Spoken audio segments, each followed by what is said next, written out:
Hi friends, இன்றைக்கி முருங்கைக்கீரை கடையல் செய்ய போகிறோம்.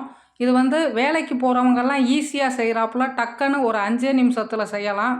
அந்த மாதிரி ஒரு ஈஸியான ஒரு ரெசிபி, டேஸ்ட்டும் அற்புதமாக இருக்கும். சத்துக்கள் நிறைந்த இந்த முருங்கைக்கீரை தொக்கு எப்படி செய்யலான்ட்டு நம்ம பார்க்கலாம். சுவை ஃபேக்ட்ரி சேனலை முதன் முறையாக பார்க்குறவங்க மறக்காமல் சப்ஸ்கிரைப் பண்ணிடுங்க. ஃப்ரெண்ட்ஸ்களுக்கு ஷேர் பண்ணுங்கள், லைக் பண்ணுங்கள். வீடியோவை ஸ்கிப் பண்ணாமல் பாருங்கள்.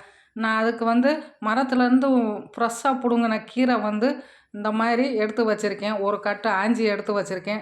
இதை நல்லா 3 தடவை அலசி எடுத்து வச்சுக்கிடுவோம். இது இருக்கட்டும். அடுத்து பாசிப்பருப்பு முளைக்கட்டிய பாசிப்பருப்பு. இது நான் ஒரு அரை கப் எடுத்திருக்கேன். அதை இப்போ குக்கரில் தேவையான அளவு தண்ணி விட்டுக்கிடுவோம். தண்ணி விட்டுட்டு இந்த பருப்பையும் போட்டுக்கிடுவோம். பருப்பையும் ஒரு 3 தடவை நல்லா கழுவிக்கிறணும். கழுவிட்டு இப்போ பருப்பையும் போட்டுவிட்டு பூண்டு பல் ஒரு 4 கட் பண்ணி வச்சுருக்கேன். 2 பச்சை மிளகாய், வெங்காயம் கொஞ்சம் கட் பண்ணி வச்சுருக்கேன், அதையும் போட்டுக்கிடுவோம். ஒரு தக்காளி எடுத்து கட் பண்ணி வச்சுருக்கேன், போட்டுவிட்டு சீரகம் ஒரு அரை ஸ்பூன் போட்டுக்கிடுவோம். மஞ்சத்தூள் ஒரு 1/4 ஸ்பூன் போட்டுக்கிடுவோம். போட்டுவிட்டு இப்போ முருங்கைக்கீரை அலசி வச்சுருக்கோம்ல, அதையும் இது கூடயே போட்டுக்கிடுவோம். போட்டுவிட்டு இப்போ இதை நல்லா கரண்டியை வச்சு நல்லா மிக்ஸ் பண்ணிக்கிடுவோம். இந்த பருப்பு எல்லாம் அடியில் இருக்கும், அதனால் நல்லா மிக்ஸ் பண்ணிக்கிடுவோம். இதுக்கு தேவையான அளவு சும்மா அரை கிளாஸ் விட்டாலே போதும், தண்ணி ரொம்ப விட வேணாம். இப்போ விட்டாச்சு. குக்கரை இப்போ மூடி போட்டு மூடி ஒரு 3 விசில் வர்ற வரைக்கும் வேக வச்சு எடுத்துக்கிடுவோம். இப்போ 3 விசில் வந்துருச்சு, கேஸ் ரிலீஸ் ஆயிடுச்சு. இப்போ கீரையும் பருப்பும் நல்லா வெந்துருச்சு. இப்போ இதை நம்ம கடையிலனா கடையலாம், இல்லாட்டி நம்ம டக்குன்னு ஆற வச்சுட்டு மிக்சி ஜாரில் போட்டு அரைச்சி எடுத்துகிட்டு வந்துடுவோம். இன்றைக்கி இது வேலைக்கு போகிறவங்கெல்லாம் டக்குன்னு ஈஸியாக வேலை முடியும். அதனால தான் கடைஞ்சிட்டு இருந்தோம்னா லேட் ஆயிரும்.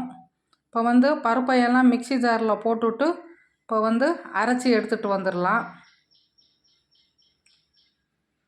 இப்போ எல்லாம் பாதி மட்டும் போட்டு அரைச்சிக்கிடுவோம், மிச்ச பாதியை திரும்ப போட்டுக்கிடுவோம்.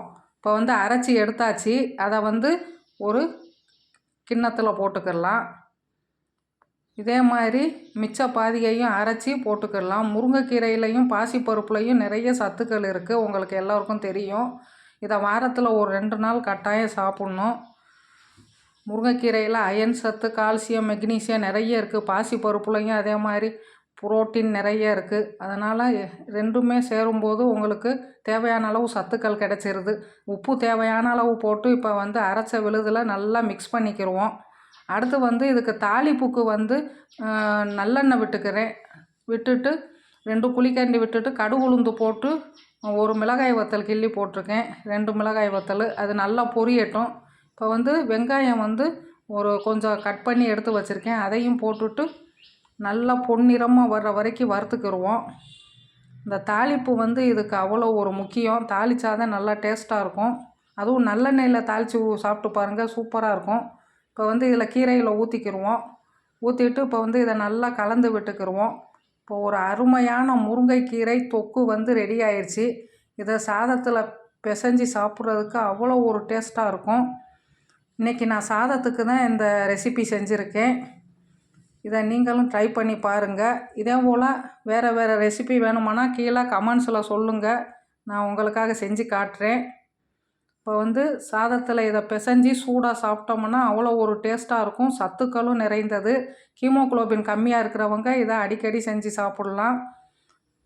தேங்க்யூ ஃபார் வாட்சிங்.